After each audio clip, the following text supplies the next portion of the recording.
On to the Boulder County Board of Health meeting. It is Tuesday, November 19th. It is 5:37 p.m. Welcome to all of our esteemed guests this evening. Thanks for being here. And we're going to start with a board roll call. So I'm Morgan McMillan, board president. Lindy Hinman, board vice president. Amber Johnson, board member. And there are no board members online. So we do have a quorum, so we can start the meeting. Great. We have no public comments this evening. Item number 2 on the agenda is approval of the October 21st regular meeting minutes. Can we do it as one, Kate, with approval also of the November 12th special meeting minutes? Yes. Okay. So we're gonna look for a motion to approve both meeting minutes. One motion, please. You need a motion. I'll motion to approve. I will second. Great. All in favor? Aye. Aye. Okay. Thank you very much. Item number 3, appreciation of community health youth advisors. Heather. Awesome. Yeah. I've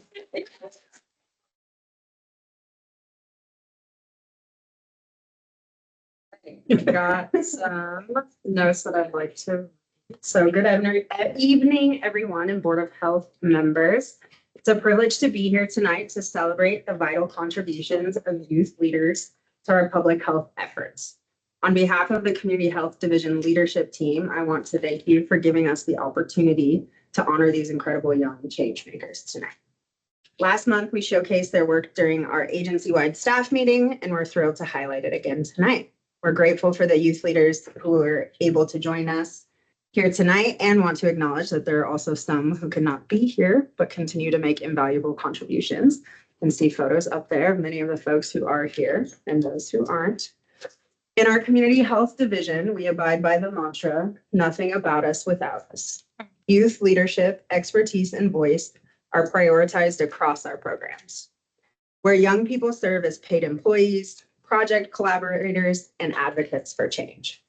Youth leadership is prioritized across all our programs within the division, and youth contributions make our public health programs more relevant, impactful, and equitable. Let me share just a few examples of the amazing work they've done.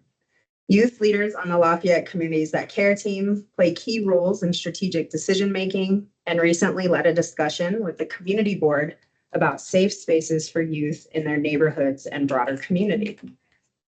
On the youth opioid overdose prevention team, youth leaders have trained more than 99 peers on Narcan use, conducted extensive outreach, and grown the program through community networking and relationship building. Within the Healthy Futures Youth Coalition, youth work to make their coalition a Boulder County Youth Celebrate Diversity chapter, joining a larger movement of youth advocates and bringing additional training and support to ensure their efforts center equity and inclusion.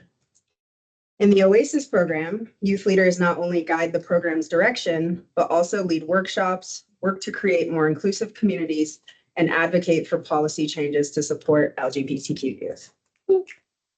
In the TEP program, Tobacco Education Prevention and Partnership Program, is there an and? Okay. TEP. In the TEP program, youth leaders have demonstrated resilience and creativity in reframing the peer support curriculum, navigating staffing transitions, and continue to turn challenges into opportunities. Within the All Arrays project, the youth leader led a presentation on Latine mothers on mental health matters at the Shared Risk and Protective Factors Conference. These are just a few examples of the exceptional work our youth leaders accomplish every day. Their dedication, innovation, and passion are at the heart of our public health programs, and we could not be more grateful for their partnership.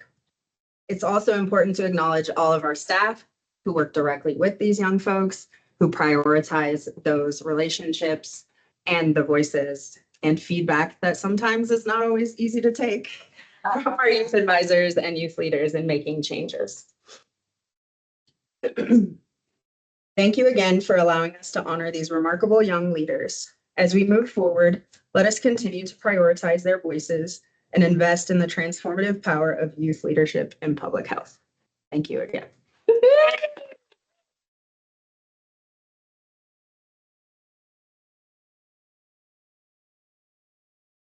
I would like to read a letter on behalf of the Board of Health, but also to follow Heather's nice summary and comments here. So on behalf of the Boulder County Board of Health, we want to thank and acknowledge you for your commitment to making Boulder County a healthier place to live, especially for young people.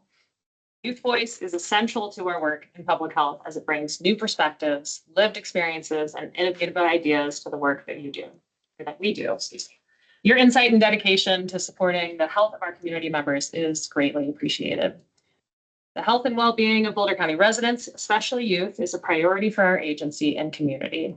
As youth leaders, you have been able to gain expertise, advocate, and lead in programs and projects related to substance use prevention, tobacco and vape education, researching youth mental health needs, providing sexual health supports, and advocacy projects for youth of color and LGBTQ+ youth. This work is key to reducing the difficulties and barriers young people may face in our community, and not only improves the physical and mental health of youth, but leads to building important lifelong protective factors for youth. Therefore, the collaborative efforts between the staff in the Community Health Division and youth leaders in Boulder County who are committed to challenging our systems to incorporate and prioritize youth voice within public health are to be commended for their direct impact on the health of our community. We honor and thank you for your work.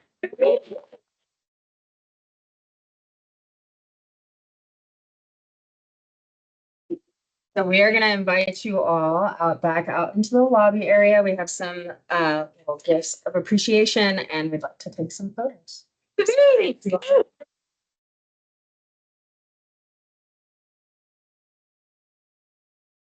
Yes, remember, you guys want to join?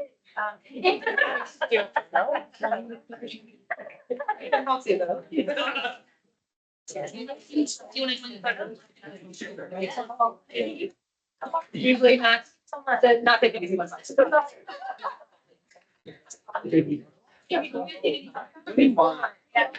So also to all the family that's here, thanks for being supportive. As well. It's part of the team. All right, comment. I feel like it's the budget. Just like the person. Yes, it's like no public. It's really quiet. Yeah. Yeah.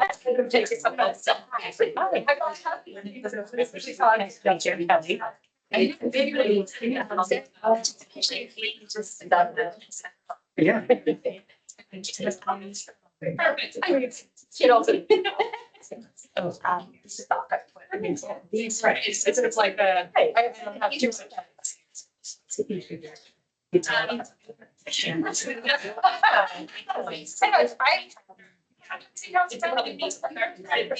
Hey, it's still recording, so the mics are on. Fair enough, that's.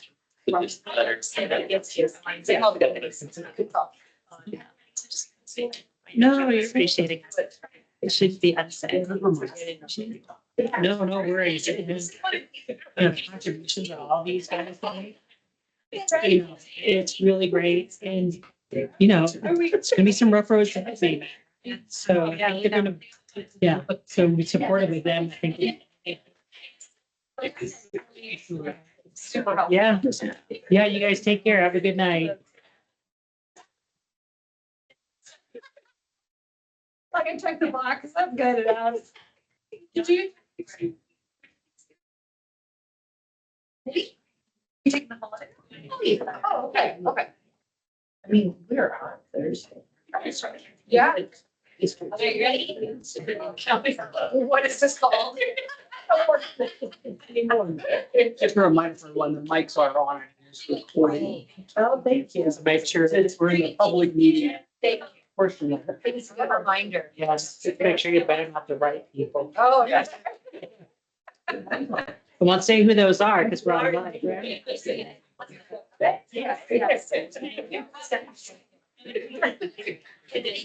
I know what I am. Most of the time. Yeah. Yes, I'm child.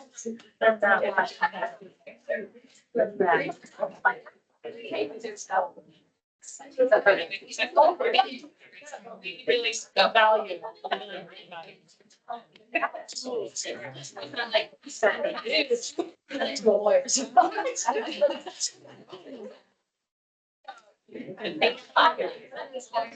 It's number 10. There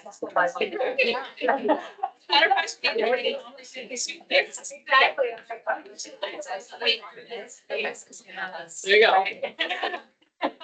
You know, you just wear it. Yeah, exactly. Yeah. All I was sharing is about my qualities of strengths and things. Yeah. Oh, yeah. Yes. Last You Oh, good. It's not, it doesn't usually take me much. It's very chatty. It's very chatty. All right, rolling?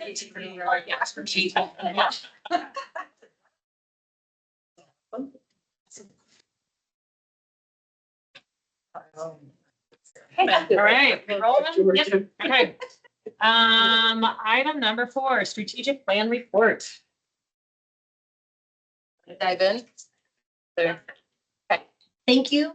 Lexi Nolan, Director at BCPH. I use she, her pronouns. Rachel Mental is with us here tonight, as well as the HPE team lead, Elise Wallner.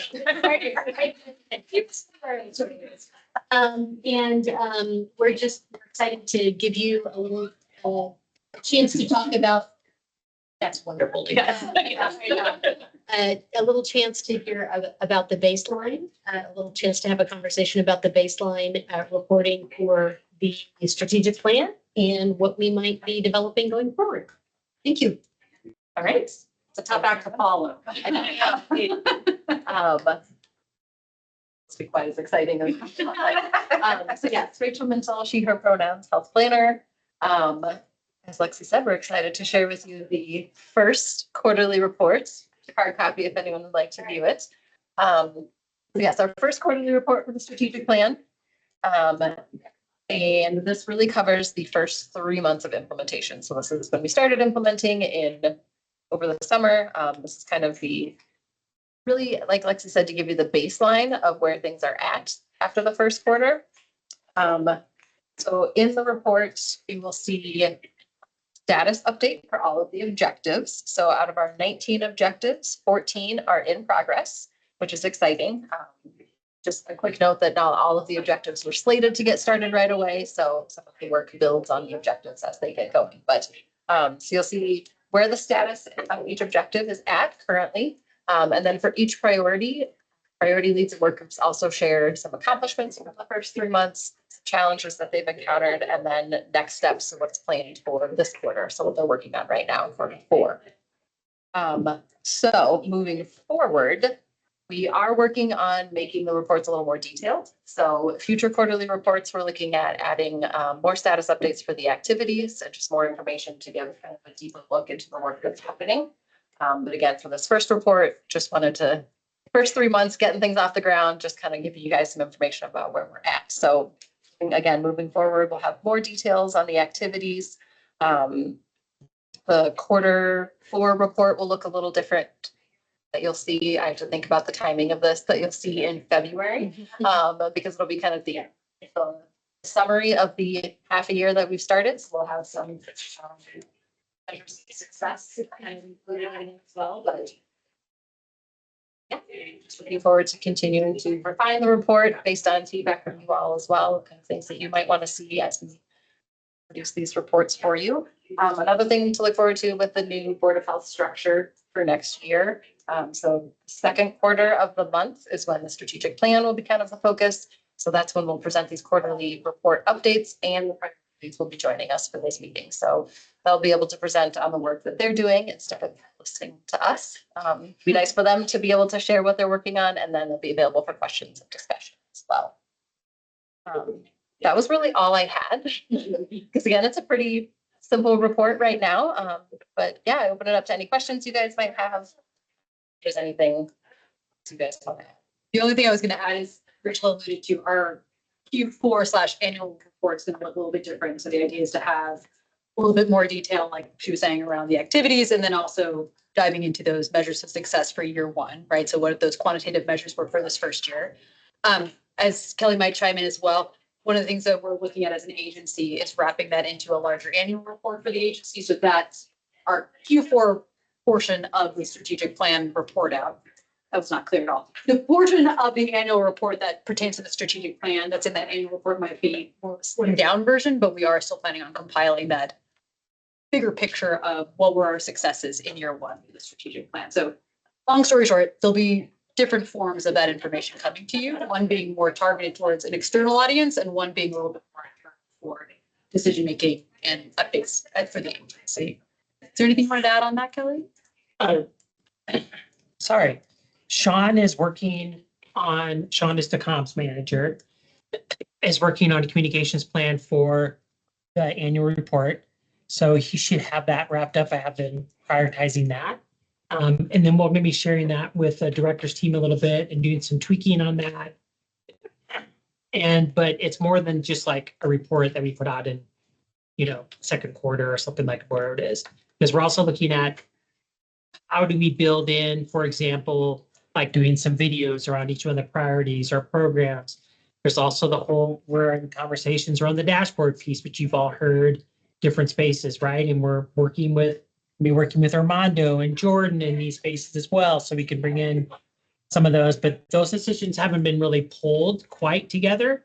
I rarely have opinions, so I really don't give one, but I have some, and we'll kind of figure out those are once we get everyone else on board. So it's a broader package of being able to report out on different spaces. And I just want to appreciate Rachel and Elise in this space as well. Only because, this is a new direction this agency has taken. And I think I think Lexi has been super helpful in helping us move in that cultural shift, and we still have a long ways to go, but I think we're getting there. So I think that's really helpful.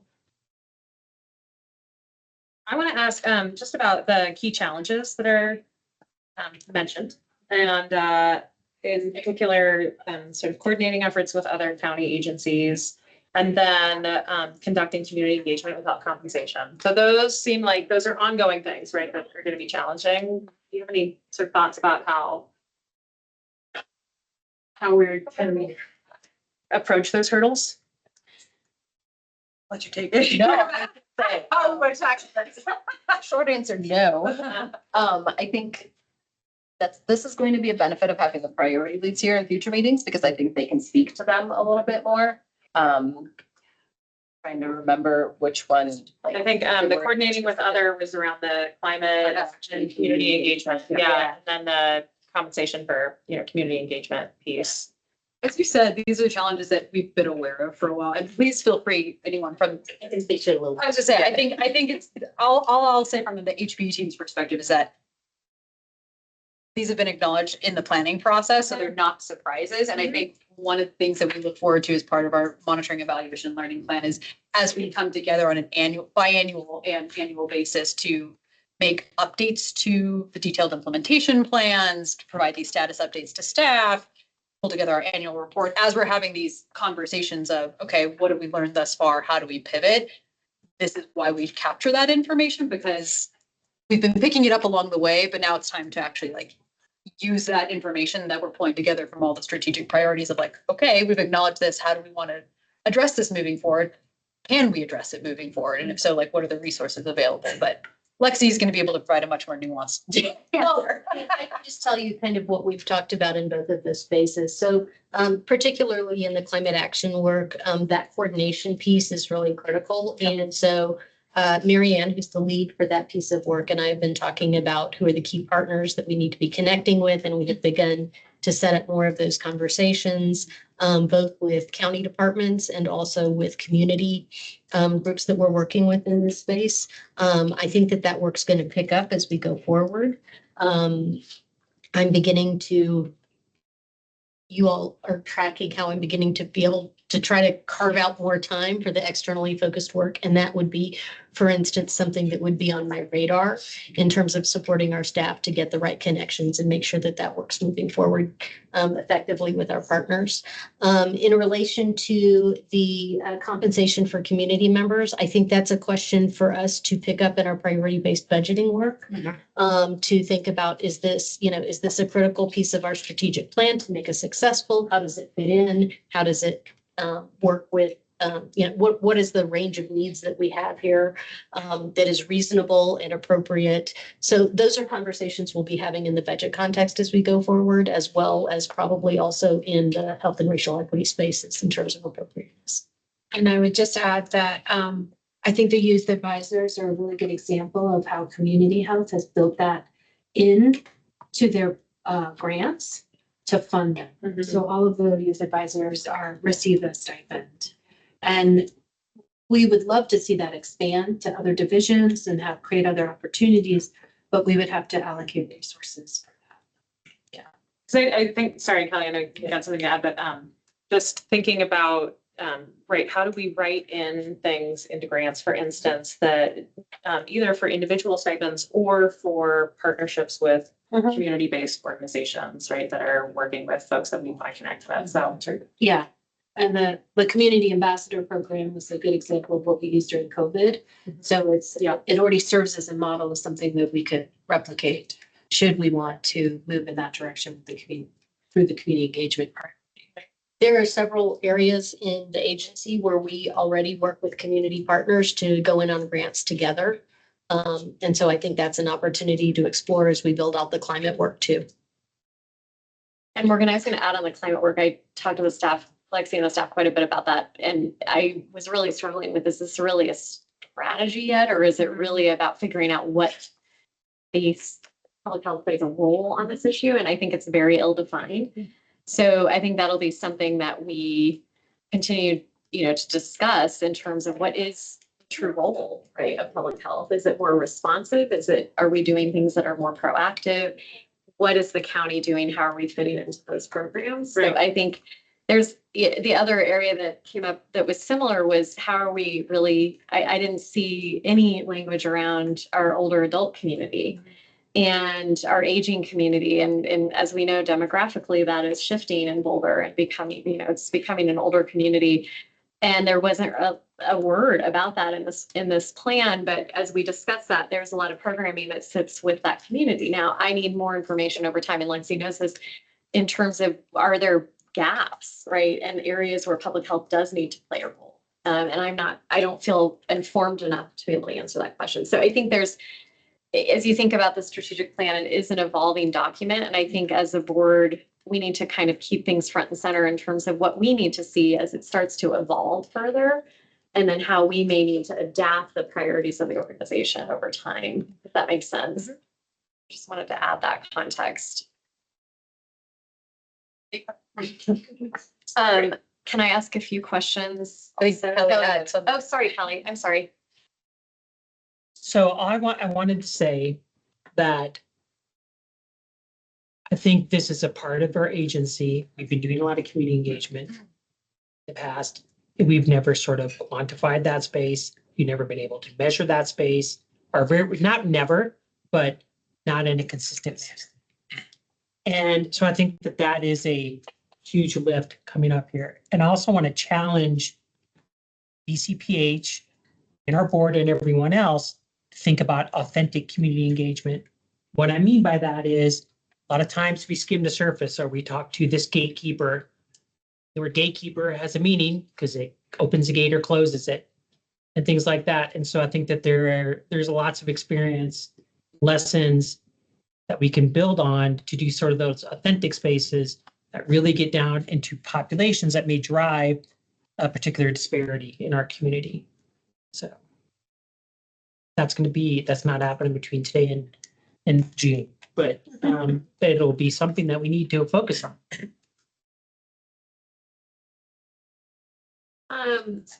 I had two questions. The first is metrics that matter. And my impression, I just want to make sure I am reading what you guys are saying correctly, which is the strategic plan is relatively devoid of metrics that matter. It's more subjective, but that we will be moving directionally towards more and more measurable outcomes.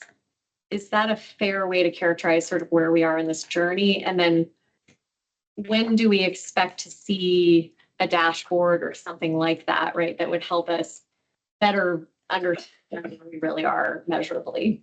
So when you say metrics that matter, are you referencing a specific like pedagogy or framework, or you just mean that in the broad sense of metrics that we care about? So I'm speaking specifically to each area of the strategic plan and how measurable our work is in these areas over time. So the focus for this first year, since again, as we've mentioned in previous meetings, the focus for building out this strategic plan with these priorities that were selected was to build off of existing plans and infrastructure. Yep. And so taking those where we've found where the rubber hits the road and where measurement this first year was most feasible was at the activity level. So that is the measurement piece that Rachel was referencing in the annual report. Yep.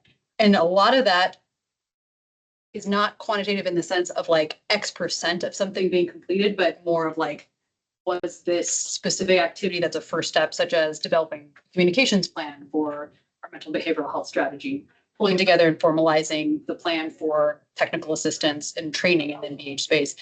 A lot of them are measures like that. However, we do have do we know the total number of activities we're going to be reporting measures on? We have 61 activities, but not all of them will have measures the first year. So we're looking at 61 measures. Of those, we anticipate there being a range of everything from quantitative in the sense of like X% of something being completed to everything from like more status updates.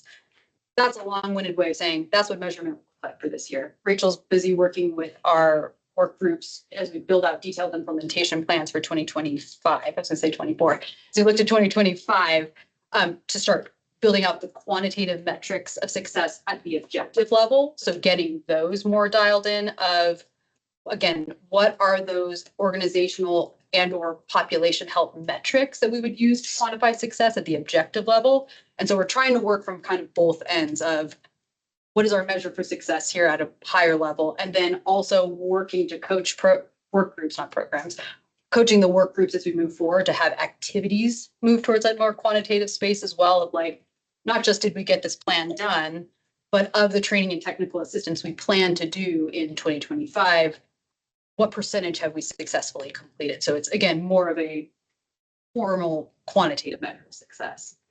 That was a long-winded answer to your question. Okay. Was it helpful, Lindy? Yeah, it was, but I'm just trying to, I'm being a little bit more linear about like timelines and process. So walk me through. So it sounds like we're more activity-based today. Some are measurable from an activity measurability perspective. Some aren't. Yes. When do we get to what I would deem as more, I think you said this well, which is the objectives and the outcomes, right? So it's like, I know you guys understand, like eventually I want to see like, how are we impacting the community? What are these measurable things? What are the metrics that actually matter for public health? Do we have a consolidated dashboard to show us these things? I know we've been talking about this, but what I'm trying to understand is when will we get to that point, right? Where we can, and I'm not saying today, I get that part totally 100%, but would like to just have my eye on when we can start to talk about that more ardently. So the activity measures of success this year. Yep. Q4 report coming in February around that time. The quantitative measures of success at the objective level, that's what we're working on with work groups to build out in 2025. So that's what we're looking towards. And as has, I think, been brought up in some of these meetings before, we're actively hiring for our monitoring and evaluation specialist role, that is a big part of their role, in addition to many other things, is collaborating closely with our A&F colleagues on building out what do these various dashboards look like, both internal and external facing. So that person isn't here yet, but once they do, they've got a lot on their plate. And so looking to, in terms of timing, looking to next year, I don't think we have something more concrete than that, other than. We do have a little bit more. Okay, go ahead. We have begun to collect draft KPIs from all of our programs. Yeah. A number of which, I mean, most of our programs are kind of related to a strategic priority. And so part of what we're doing now is looking at which of those KPIs actually fit into the strategic plan to form kind of a variety of ways for us to track not just outputs, but the outcomes, and the community impact, which is, I think, really where you're interested. So we've begun to collect some of those draft KPIs, and the trick is that we have to be able to put them together in a way that makes sense, that's logical, that can roll up. And so that will be the next step. Yeah. So I'm hoping that we can, move that work forward quickly when the measurement, evaluation, and learning specialists come on board. I mean, we'll have to talk about a deadline, but I have some ideas and That's fine. And that's just a squiggle in front of it this time. I'm just trying to get a sense of where we really are. Yeah, I just want to say also, that's a great question. And I also feel that there's a lot of thought that needs to be put in place around what impact do we contribute to, right? And what's that look like, and what things, because a lot of it is not only what you contributed to, but what are other factors that it contributed to, for example, a population level indicator, right? Like, just make this up, it's not part of our plan, but rates of malnutrition. Where there are multiple things that pull into play. So how do we pull and understand that we are contributing to that? So there's, I think, like Lexi was saying, I think there's still a lot of work to be done in that space. And it's a great thing to think about. Yeah, and I think it's exciting that you guys are hiring a measurement expert, because that's where the measurement expert can say, here are some of the conflating factors that, you start to be able to potentially parse out more of the actual impact, right? Versus the noise around some of that impact. And so it's very challenging. And I do understand that, there's certain things that are not truly measurable from like a true black and white. This is the number perspective, but I think to the extent that we can move more in that direction, and I think fundamentally be clear about, as we think about our strategy, like eventually like to see as an executive summary, these are the top 10 metrics that truly matter to the organization. And then Armando, I know you know where I'm going, but then this is how we think about funding as a result, right? So it should tie back to the budget eventually, and that measurability, I think, helps us anchor a more concrete understanding of where we really are. I had one more question. I forgot it. Can't think of it. We'll move on. You're always welcome to reach out to us. I know Jordan includes our contacts in there. So if there's questions afterwards, we're happy to. Yeah, that sounds great. And thank you for this work, by the way. And I meant to say that in the very beginning when I opened my question was, I'm really appreciative. And you guys have spent a lot of time with me personally, getting me up to speed on this. So I really appreciate it. That was really helpful, Lindy, saying like, give me just the top 5 or 10, right? Let's tie it to the budget. I would definitely appreciate that. I think the report is great. It's really easy, like my high schooler could pick up and understand. It's color coded. There's what we're going for. So, easy decipherability. So yeah, I think moving forward for the KPIs or like the quantitative measures, I think it would be nice as you're getting there to give us an update. Like these are the things that we're considering, right, in these strategic areas. That might give us both like maybe an opportunity to give feedback and or just like reassurance that that's the direction that we're going. So maybe in the Q4 one that we get in February, even if you're not measuring, I'm even decided to measure, maybe just give us like a ballpark. Like for this strategic priority, these are the quantitative that we're probably aiming for. I know that public health can reach out better to access or to get it in a timely manner in order to like act upon it. And so I agree that finding the quantitative reassurance. So I know you guys have it in your minds. I think we just haven't seen it. When you say that quantitative piece, you mean again at the objective level, like even just where we're sniffing around for Really all, yeah, exactly. Yeah. Where you're going, like sniffing around for different activities. but yeah. But I mean, I think to your point, Amber, hopefully it would save you some time on the back end and dealing with the board too, right? Like, I say that with love.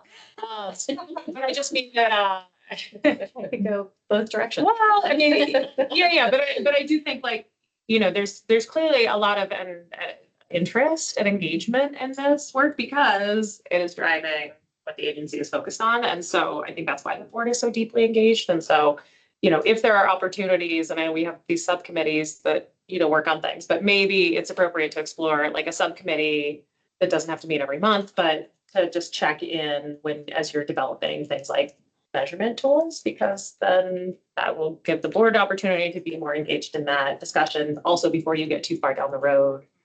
If the board wants to weigh in on that. So maybe we, I think that's that's a something we good can idea. And I explore. feel like we did talk about a subcommittee on strategy at some point, or maybe I'm making that up, Yeah. but that might, we can talk, why don't we just talk about that more offline and then we can decide what, if that makes sense, but I think Yeah. it does. I mean, you know, we're sort of early on Just in to, terms of in where our our priorities are. subcommittee structure, Yeah. but I think it's been working really well. Yeah.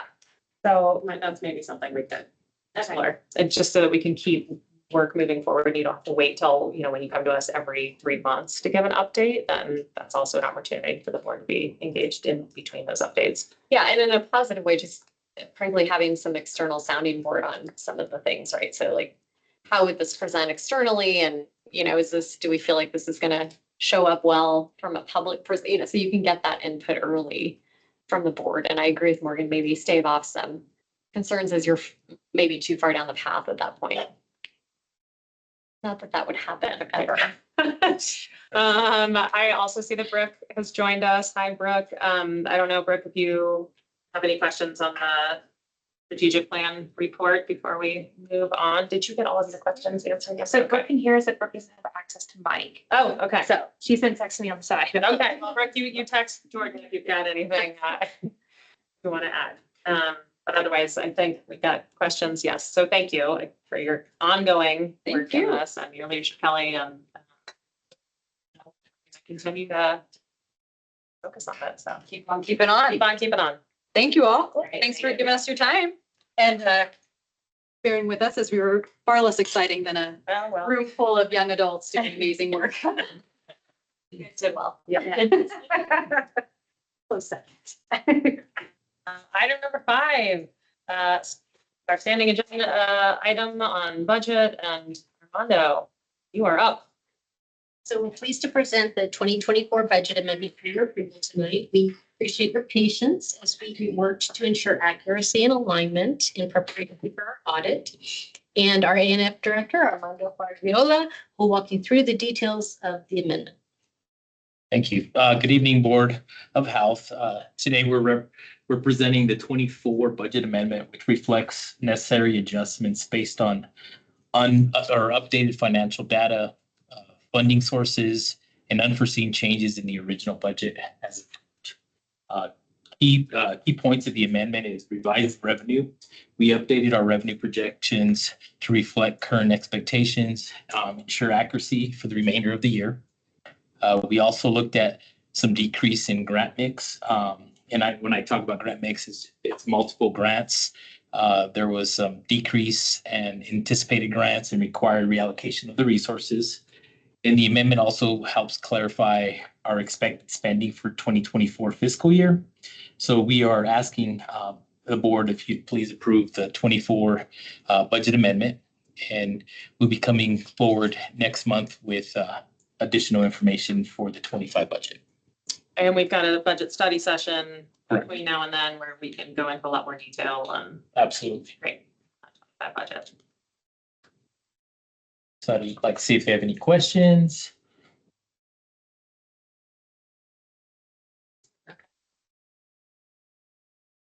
So far.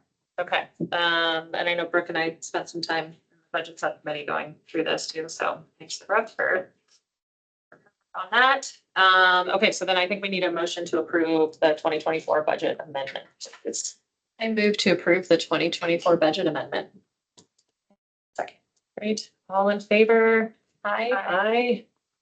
And Brooke says aye. Okay, great. Thank Thank you, you. Armando, for your continued work on this. We really appreciate it, and I'm looking forward to working with you on the 25 Absolutely. budget. Okay. Item number 6, director's report. Do you want to do the grant dashboard? Oh, I'm sorry. No, you're good. Right. So we'll get started. So I am excited to announce that Finance has added a new dashboard. It's our very first one. It's a pilot, very preliminary grant dashboard that will actually be, we'll be sending a link out. It'll be in your SharePoint. Currently you have a SharePoint. This is very high level executive. So the interactive dashboard will provide streamlined transparency, It also gives you the view of active grants, including detailed funding expenditures and project statuses. So you'll be receiving a link within the next week or so. We're still kind of working on the access to make sure that you have access. So I'll just give you a quick demo. You can kind of take a look at what you're looking at. So if you go ahead and click on it. So Let me just reshare, let me share that screen. So when you get to SharePoint, you'll have a link. It'll be reporting because we're going to be housing everything in one area with a link as any type of reporting that you'll be receiving and dashboard. So this dashboard will be live. Go to the field view, the full view on the right-hand side. There's a little square up there on the right arrow. Oh, that's the wrong one. Sorry. Which one is it? That, This one? this. View full screen. Yeah. And so what this does, I'll give you a quick, so right now, when you open it up, it defaults for the whole public health. So right now we have 70 grants that are active right now, 14.7 million in grants. That's what's been awarded so far in 24 or currently active in 24. If you look at the bottom, you can scroll down, it gives you the detail. You'll see this number down here is what is currently active in 24. So it doesn't match that because we still have some grants that are going to be available in 25. That's why you don't see that. Just in case, that was one of the things they asked. If you want to look by division, you can click on the division. So if you click on, it'll break theirs down. So they have 25 grants, 2.4 million. And then if you want to be even a little bit more particular, you want a little bit more information, let's just say you want to look at this Genesis grant, click on this Genesis grant. On any of them, doesn't matter. You can click on that. You can go in here, give you some information, who's the project manager, the grantor, and if it has a budget, where it's, the expenditure. This is updated monthly. If she gets to it earlier, you'll see it a little bit quicker. But for example, on this grant, this temple, budget was 40K, expense at 26K. We still have 13K left, variance of 8. That's important because as later on in the year, that variance should get smaller. We should be expending that. The status right now is blank. I'm working with the grant team as far as when we meet with divisions or programs, we'll start getting at least some statuses there.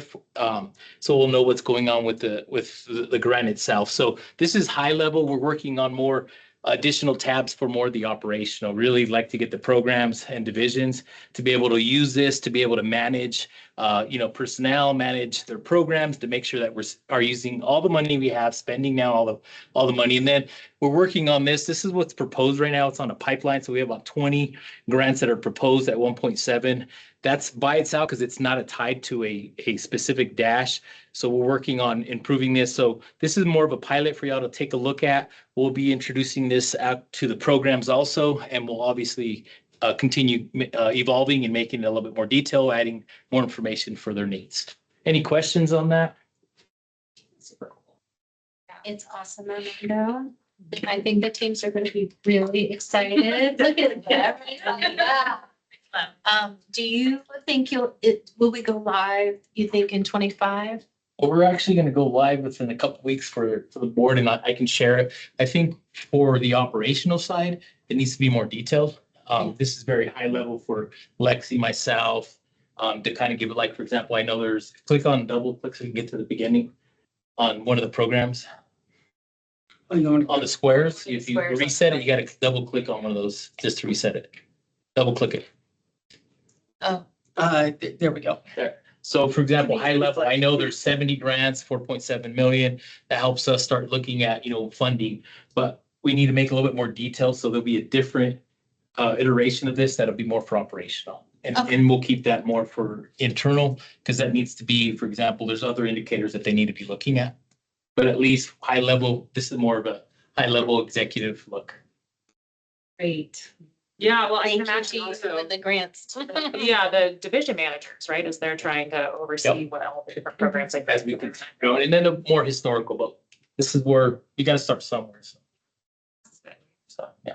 Does this dashboard have the capability of giving us a timeline of like, as these grants are ending, like Yeah. where we are? So that, I could definitely add something on this one. This was high level, but yeah, I think that might be something that you'd want to look at. When are they ending? Definitely for the program, and the program managers, I think that would be important. But yeah, definitely, we can add a lot of information. Our grant accountant has a lot of data that we just now have to interpret it and show it to where it's more legible for everyone. Can you help me with that top box when it says awarded breakdown? Can you just explain a little bit more what that means? I'm not sure I understand those acronyms. Those are all the divisions. Oh, those are the divisions. Yeah, those are the divisions. I mean, I could probably put the names. I just pulled off the data. I can see what they are now that I know that. Yeah. But if eventually we put this out to the public, they're not gonna know a division like we do. So that's good feedback for me, because I'm thinking, because I know those acronyms, but the public, or if we even put out, they're not gonna know. So absolutely, that's a good feedback. That's really good feedback. Okay, great. Yeah, this is great. This is great, Armando. Yeah, because I think not only does it add transparency for us, but then, yeah, as we are trying to increase transparency for the public, for our partners, this is really helpful. It's a STS priority is to increase financial transparency. Yeah. Well, thank you. It's awesome. Yeah, thank you. You know, I love the dashboard. He does love a dashboard. Like, Well, it kind of like breaks it down. Yeah. Makes it easy to read. We knew that Lenny was gonna be the most excited. excited. Yeah, if Brooke could talk, I think she'd be pretty excited. Okay, so now item number 6, director's report. Yeah, and just a couple of things to highlight for you all that was really captured in the leadership and agency-wide conversation section. We're going to be tracking some of the potential policy implications of the new federal administration and kind of what we're seeing, not just at the federal level, but also at the state level, because budgets are really tight right now. For instance, the governor included in his proposed budget for 2025 to take back 5% of our per capita that they gave us last year, or of our total per capita. So, we'll be tracking both of those spaces. We've got a lot of really smart partners working in this space. And it's one of those spaces that we want to be able to kind of get ahead of and not be, constantly reacting to, but really anticipating. On that front, Lexi, because I was I also volunteer for Intercambio, and we had a meeting today and we were talking about one of the students who said that there, is a lot of chatter going on right now about, in the immigrant community. And one thing that she specifically noted was this fear around showing up to emergency rooms or urgent care right now. Yeah. And so I'm wondering if there is a coordinating group that can help also get out messaging, even waiting, right, to know what some policies are going to be to just quell those fears and also clarify for people you can still go to urgent care. You can still go to the ER. So we did have a discussion at management team last week, and we put it on to the next supervisors meeting in December, which is first week, next week, actually. No, right after. Okay, I was like, Jordan's there's like, no way. it's, I think the week after. Thanksgiving. Yeah. Because we have been here before. Yeah. We were here in 2016. And so we want to tap into the knowledge and the strength of all of our supervisors who not only led programs through that time period, but had community facing programs. And we're hearing a lot of fears. Yeah. So we're hearing fears around, from undocumented families feel not sure about government services. So we're going to have to listen to what everybody's recommendations and suggestions are. And then we're also hearing fears within the LGBT community. And so we're going to have to figure out a comprehensive communications plan to make sure that the folks that we serve know that nobody is asking for your status. Yes. And I think it's going to be a broader interdepartmental approach, because the sheriff's office needs to take a stand and the district attorney. And so I think it's going to have to be collaborative. But I will say that we are such a collaborative community and we work so closely with our partners that I feel like we've been here and we tackled it, and we just need to take on these challenges again, but to let the community know the support. Yeah, and I couldn't agree more. And then also leaning on those nonprofits who can be trusted messengers about safety around housing too. That's sometimes they're just government messaging. Yes. Especially when you're getting such mixed messages from Right. different levels of government. And I think one of the key opportunities that we have also is this healthcare group that Indira has put together of our health systems Oh, yeah. in the region that will be talking. I mean, we'll be tracking kind of what some of these flows are and how we can align on messaging. I think our meeting is scheduled December, 5th. December 5th at 9 to 10 a.m. And Amber, you should be. You should have got I those. took the last Okay. one. I'll double check if I have the invite for this one, but for sure, our hospitals within the county have a big one. And that is actually going to be a listening session with the hospitals to really make sure that they are, that we get to hear from them what their worries and fears are too. That's our big community. I have something to add. It's okay. I know this is not where you're going with this, right? And I think it's really important what you're talking about, the community. I also feel that it's really important for our staff here to hear some of the same messaging. And I think we've been trying to do that as much as we can. And I think that we need to be proactive in this space and be realistic. I will only say that, as somebody who's in that space, that this is it is really important. And to be proactive in telling and letting staff know where they stand and how they, that type of thing like that, because there are a ton of fear. There's a ton of fear and legitimate fear. So just want to put that out there as well. Let's help. Kelly, do you think, and Lexi, do you think there is something the board can do to help augment that message? Like, how can we help? Is that helpful? And if so, how can we help? I really appreciate that question, Lindy. Give us a little time to think about that. Yeah, and come back to you. I mean, at a minimum, we can, send some messaging out to, support and augment the staff in whatever the right messaging is.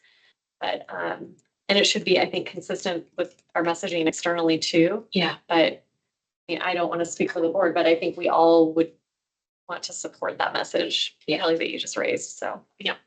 We did have a listening session with the staff. We talked about, after about a few days after. Yeah. The following week. And staff were, very open about some of the fears that they're facing to this point. So we do have to support our staff internally and we need to support our community. Well, there needs to be a comms plan around this as well. Yeah. Glad Sean's not listening because he probably will tomorrow, but it's true. I mean, Yeah. but the big thing is, and Lexi and I have talked about this and also with Indira and Armando, is that the issue is we don't know. And I just talked down one of my staff today who's Muslim, right? About some of these fears and the fear of not knowing. And so that's what I mean by being nimble, is being able to have some things in your back pocket and be able to do that both with the community and with staff. Right. So I think those parts are important. I don't have all the answers, but I mean, I feel supported by this team and things like that, but it's just something I feel we will need to be proactive within at least the next year, not more. Right. So. Right, there might be a phased communication plan, right? Where there's some things that we can say immediately about our, values and our, that we are here to support our staff and our community. And then as we know more things also. Yeah. And I think it's also important and okay to say, I don't know everything and we don't know everything. And that's hard when you're trying to assure people. But I think in some ways it gives people more assurance that you're there and you're listening and you're right there with them on that journey. So, it's just a tough place to be, I think, when you don't have enough information to really know true impacts. And we learned through COVID, the schools, districts, I'm looking at Stephanie, but they hold some of the most trusting relationships with families. And so it may have to be a partnership about how to get that message out. Yeah, no, I was thinking the same thing. Definitely need to work with the schools. Mm-hmm. They have experience with this as well. Before too, so.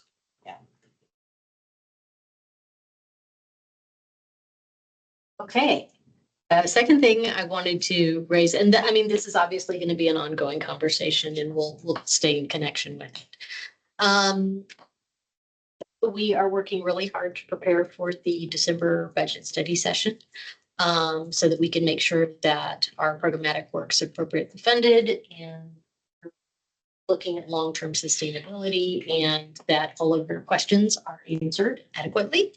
And we're making a lot of progress in that space. And I want to thank the team.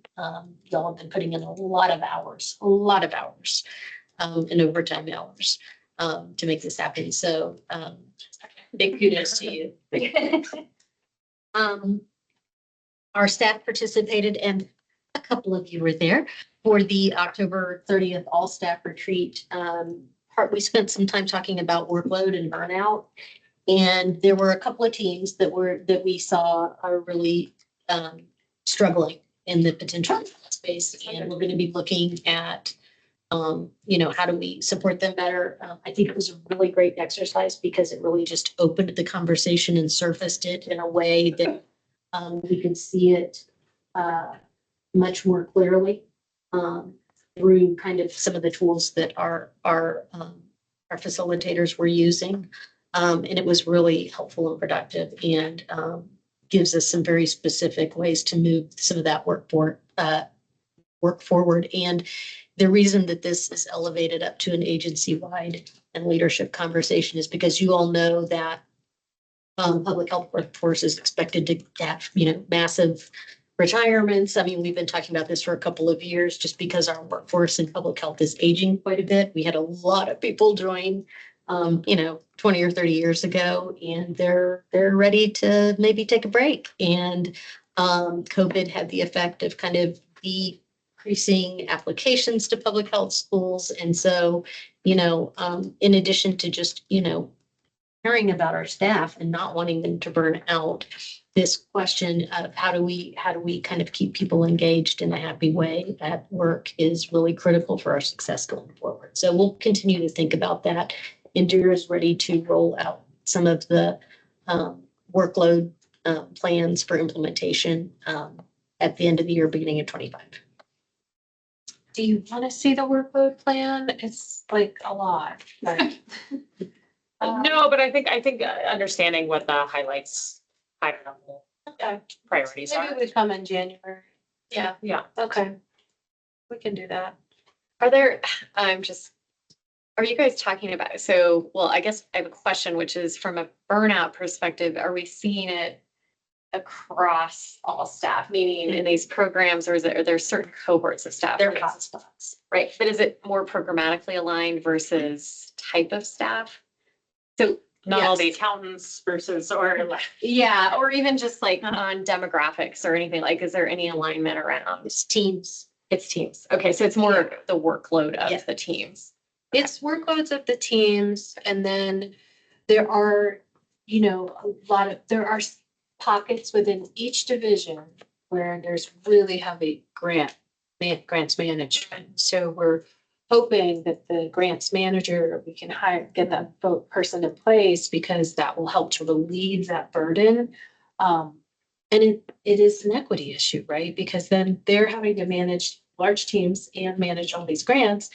And then some folks who don't have grants to manage, it's much easier than just managing their teams. And so we have, if we're going to be this heavily grant funded, we have to figure out how to support the folks that are in most need.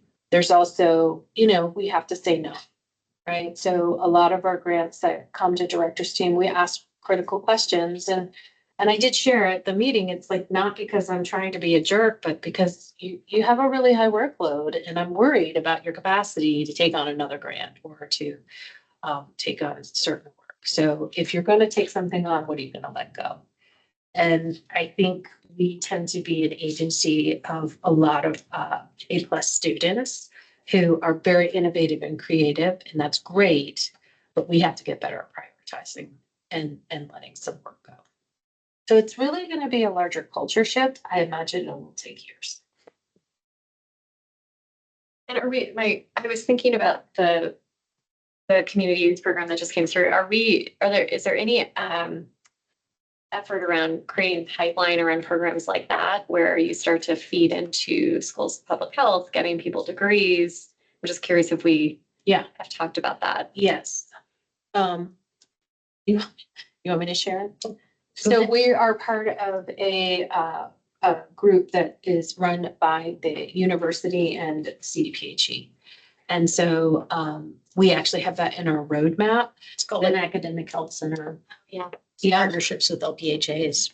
So, we also signed, Amanda was great about signing all the contracts with the universities. So we were having to do each individual person that would come, we'd have to do an individual contract. Now we don't have to do that. That person can come in.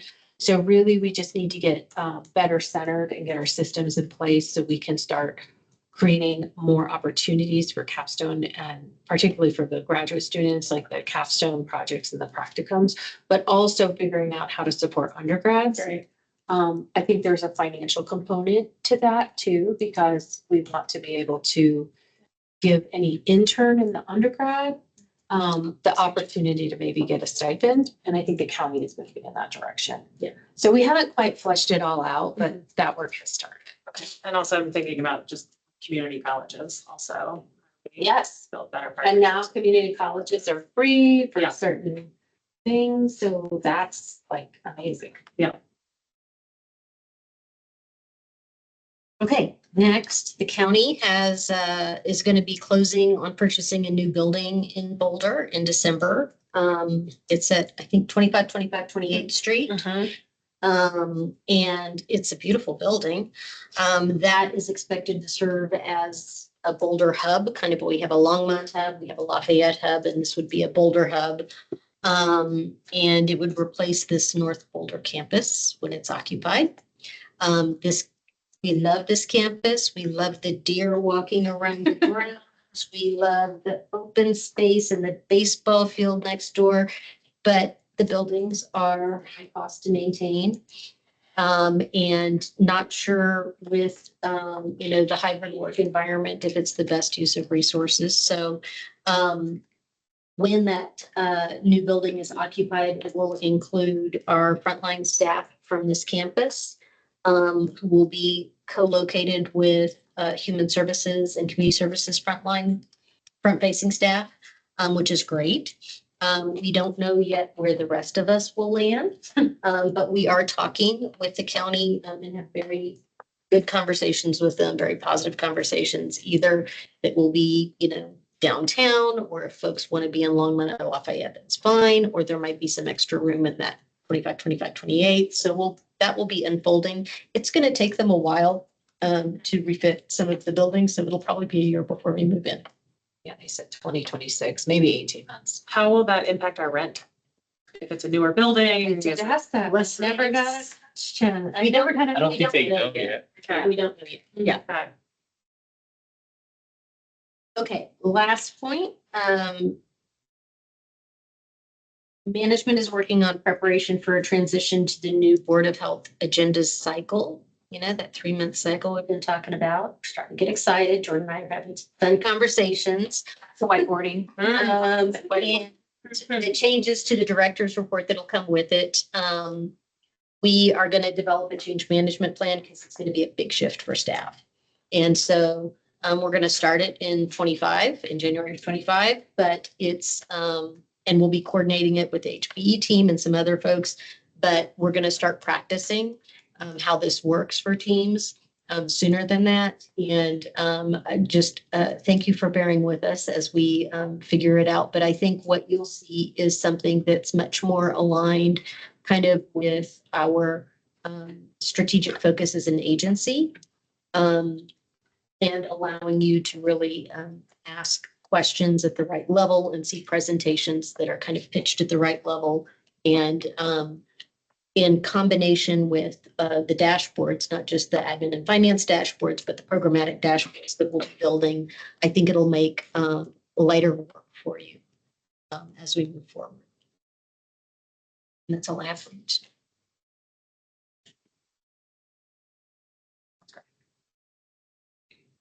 Thanks, Jordan. Questions from the director's report or otherwise? I don't have any from Brooke. Still there, Brooke? Okay. Great, thank you. Item number 7, old and new business. All the December meetings should be on your calendar. Refreshments will be included with the guarantees. Thank you. Okay. There are no surprises. Always a moment. Always a moment. Yeah. Item number 8 is, we're gonna adjourn, so thanks, everyone. There used to be a woman on our board for a short period. I know. That was number 7. Babies like in a lot of years.